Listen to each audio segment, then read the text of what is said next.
Hugh Clayton, a billionaire with a cold gaze and always impeccable suit, sat in his penthouse on the 72nd floor of a skyscraper in New York. The night panorama of the city was lit by millions of lights, but inside he felt a strange cold. The phone, placed on the marble table, rang at exactly 9 p.m. This was the time when no one usually called without warning. Hugh picked up the phone, and the voice on the other end shattered his peace. "Mr. Clayton, we need to meet. This is a matter of life and death. And your name is already appearing in the documents." He was silent. In 40 years in business, Hugh had survived countless threats, blackmail, competitive blows. But there was something different in this voice, a shade of confidence, as if the man knew something that could destroy his empire.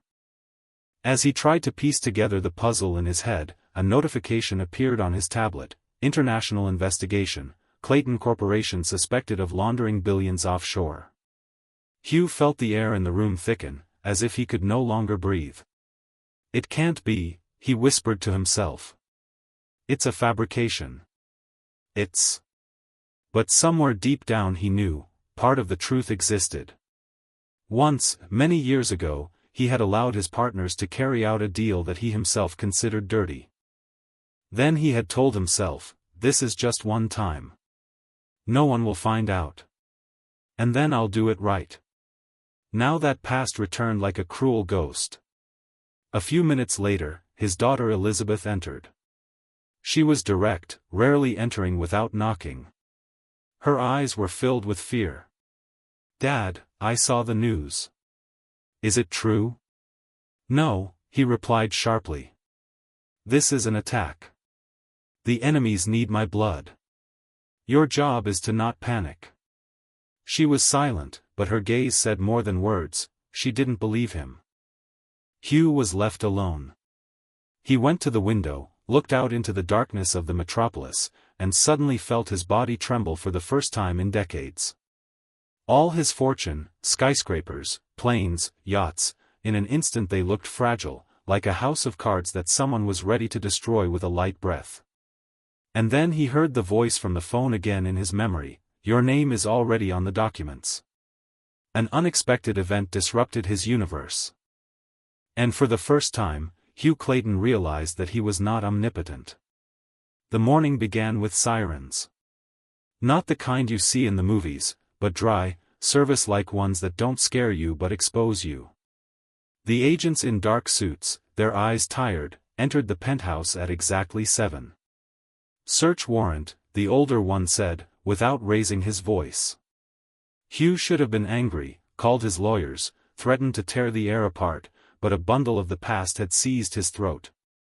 He could see other people's hands touching his things, gliding over the silver, the leather of the chairs, the picture frame where Elizabeth was laughing on her graduation day.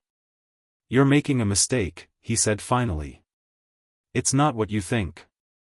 "It's always not," the agent replied. "And then it becomes exactly that." The front page of the Times read, "Clayton's Empire, Facade of Charity, Inside of the Offshore."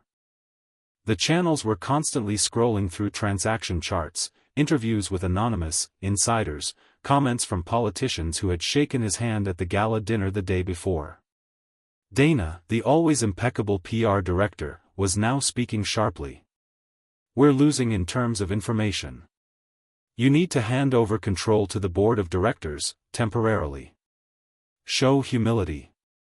"I'm not giving my name away," Hugh snapped. "Your name is already there," she said, looking him straight in the eye. "The question is what will happen to it tomorrow." Former partners were popping out of hiding like shadows in a spotlight. Marcus Gale, the co-founder and, as Hugh believed, his closest associate, gave an interview in which he implied, "I warned Mr. Clayton about the risks, but he made the decisions himself." The words were like a knife in the back. Hugh called. "Did you say that on purpose, Marcus?" "I told the truth," his voice was smooth, polished. "We need to survive. The company needs a hero and a villain. The choice wasn't mine. You know how it was." "I know." A short pause. "And that's why I'll survive. The real fall began when Elizabeth sent a short message, "I need time. I'm moving in with my mother." Her silent rebuke made the world flat and colorless. He tried to meet her, to explain that in the twilight of power everyone makes mistakes, that there's a difference between a crime and a compromise, but the words sounded like glass that someone was slowly shattering in their fist. Her answer was just a look through it. The board of directors gathered in a room that looked like a courtroom. The walls were dark wood, the tables gleaming. The lawyers suggested a strategy: admit process errors, sacrifice a few middle managers, give offshore funds to charity, and ask for government deals. "That means selling the truth," Hugh said. "That means buying time," the chairman replied. "Your time." When the FBI sealed off the central office server room, he stood in the hallway and watched as red tape reduced the once powerful machine to a mere room. Calls from partners stopped. Banks froze credit lines. The news showed footage of the letters, Clayton, being removed from the facade of one of his skyscrapers. A light breeze swayed them like other people's names, not his. That night in the empty penthouse, he took an old document from the safe, the first contract his father had ever signed. Pride is not a title. This is work that no one sees. Hugh held the letter up to the light and felt the thing that had held him upright for so many years slip away. He had lost more than just his reputation. He had lost his center of gravity. And as the windows reflected his hunched figure, he believed for the first time, the empire had fallen. "Dad," a voice came to his memory, "what if one day the money runs out?" "Then we will stay," he had once answered. At that moment, the "we" crumbled into an "I." And it became very quiet. He went to the old part of town, to the fund library, which he had once opened for the cameras and forgotten about a week later. There, among the dust and flickering light, worked a woman from the past, Rebecca, a former risk analyst who had been fired for lack of flexibility. She did not flinch when she saw him. She only adjusted her glasses. "You look like you finally understood something," she said evenly. "Maybe it's too late," Hugh replied. "You said that the payment algorithm was not just toxic, it was designed to hide traces. Then I did not listen. Then you did not want to listen." Rebecca put a flash drive wrapped in elastic on the table. "I copied logs for several years.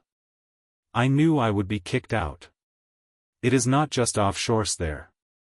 There's a pipe that connects your funds to government contractors, political committees, and charity, which is really a safe without a key."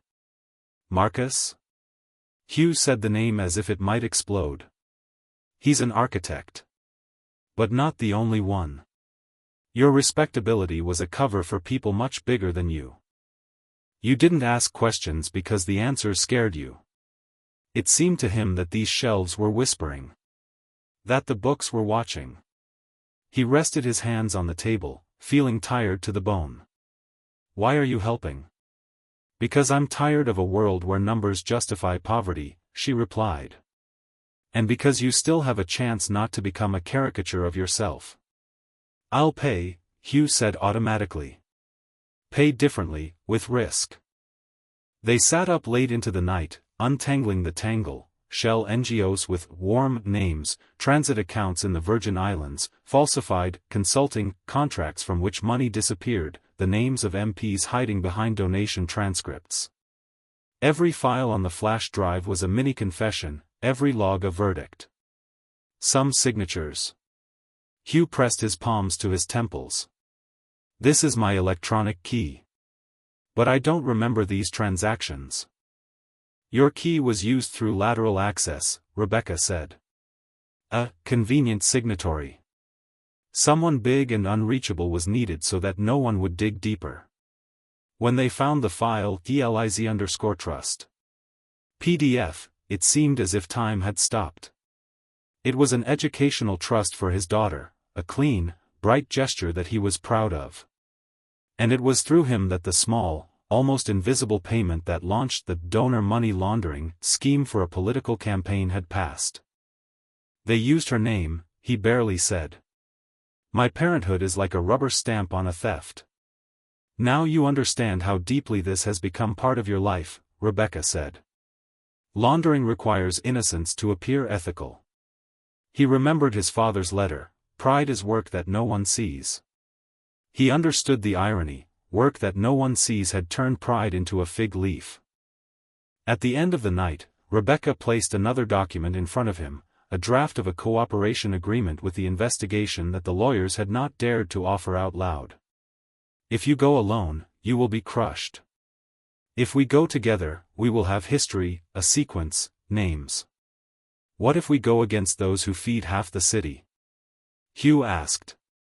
Then we'll have to feed the other half with the truth. As he left the library into the cold morning light, he knew, the map of the world he had walked for 30 years was turned inside out. The truth is not in percentages, but in the person your wealth makes invisible. The conference room in the Columbus Circle Hotel resembled a secret studio, microphones, cameras, lawyers, two agents trying to look inconspicuous. Before the press conference, Hugh stood alone in a narrow hallway, clutching a flash drive like a charm. Rebecca came over with a notebook, the pages of which were lined with arrows, dates, and amounts. You can still change your mind, she said quietly. Then it will all be just another myth, he replied. And I will be his monster. The door opened, and the camera light fell on him like a sentence. I am Hugh Clayton, he said into the microphone, and my company has become part of a machine that turns trust into currency. I am responsible for the blindness. Here are the documents that show how it worked. Here are the names, including those I considered friends. I am not apologizing. I am asking for attention. The room was noisy, the journalists were shouting questions. And just then, from the other side of the stage, Marcus Gale rose, smiling, dangerous, with a script in his hands. Ladies and gentlemen, he began, my former partner is in crisis. He is being misled by offended former employees. Let's not confuse emotions with facts. The facts are here, Hugh interrupted, handing the flash drive to the agents. And here's another fact, my signature was forged through a backdoor that you installed, Marcus. Marcus didn't blink. Will you prove it? I will prove it not by force, but by the memory of the people you considered invisible, Hugh said, looking into the cameras. The accountants, the developers, the couriers, the drivers. They will have the floor today. Witnesses were appearing. Rebecca was building the sequence like a conductor, log, bill, letter, signature. The hall froze, then exploded. The agents nodded. The lawyers whispered something with impotent lips. Marcus tried to sow chaos. Clayton wants to save himself by burning the city. I'm already burned, Hugh replied. And if my flame illuminates what you've been hiding, so be it. The climax came when they brought up DLIZ_trust. PDF. The voices fell silent. You used my daughter's name, Hugh said as if he were talking not to Marcus, but to his own reflection. And I allowed you with the trust that I confused with friendship. You're not a victim, Marcus hissed. No. I'm guilty. But you're the author. We'll both go down in history. At the end of the day, the deal with the investigation became real. He had to testify publicly, give up control, agree to fines, perhaps a term for gross negligence. In return, he would expose the network that held the city's budgets and politics hostage. Elizabeth was standing in the back row. He saw her as they saw a lighthouse in the fog. I'm not asking for forgiveness, he told her, no longer on the microphone. I'm asking for permission to start telling the truth. Late doesn't mean impossible, she replied. And for the first time in weeks, her voice wasn't icy. The process dragged on for months. Clayton's name became a symbol of his downfall and at the same time a suggestion of a different ethic, not flawless, but honest in its scars. He sold his yacht, his penthouse, his paintings, not as an offering on the altar of purification, but as fuel for the long journey back to himself. The company was led by a supervisory board, and he would appear on the committee stage several times a month, explaining the mechanics of the invisible, how the gap between charity and investment became a tunnel, how a law written with good intentions served those who could calculate colder than a calculator. He worked at a legal aid fund for those he had never seen before, small entrepreneurs who were disappearing under the pressure of fines, families who had lost their homes because of risky products. Rebecca led educational courses for novice financiers. 0 is also the number of conscience. Elizabeth was slowly returning, not to the softness of childhood, but to the sobriety of adult partnership. They were drinking coffee in a small Brooklyn coffee shop, where the windows looked out not on an ocean of money, but only on people hurrying to work. "Dad," she had said once, "if you could go back to the night you agreed to the one-time surgery, what would you do?" "I would ask myself who I was making invisible. And I would stop," he said. But I didn't stop. And now I'm learning to press the brakes where I used to press the gas. One day he stood outside the building from which his name had been removed. The sun cut the glass in a vertical line of light. The new letters hadn't been hung yet. The emptiness on the facade looked unexpectedly right, as if the city had paused between its old and new stories. The man in the work jacket who was washing the sidewalk looked at him and nodded. "Good weather, mister," he hesitated. "Just you," he said, and for the first time he felt that this was not a decline, but a comeback. The finale was not a victory. Some of the big guys avoided responsibility, some disappeared abroad with their money, some changed the names of their funds and continued the game. But something had shifted. Several legislative loopholes were closed, registers of real beneficiaries appeared, journalists learned to ask different questions. And most importantly, he learned to listen to the silence between the numbers. On an evening when the city was breathing the heat of July, Hugh wrote briefly in his notebook, "Wealth without truth is speed without brakes. Truth without success is a compass without wheels." Perhaps the answer lies in the ability to stop. He looked up at the sky, where airplanes flickered between the clouds, little stars crossing continents. The message beyond the stars was simple: man is not a balance, but a choice in every second. And now, dilemmas that have no final solution, but that are worth living with, like a pulse. Is it possible to be rich and honest when the system itself pays a premium for cunning? What is more important, truth that can destroy, or success that can blind? Can the past be redeemed if you build the future differently? He didn't put a period. He put a comma, and went home, where the light in the window meant not wealth, but that someone was waiting.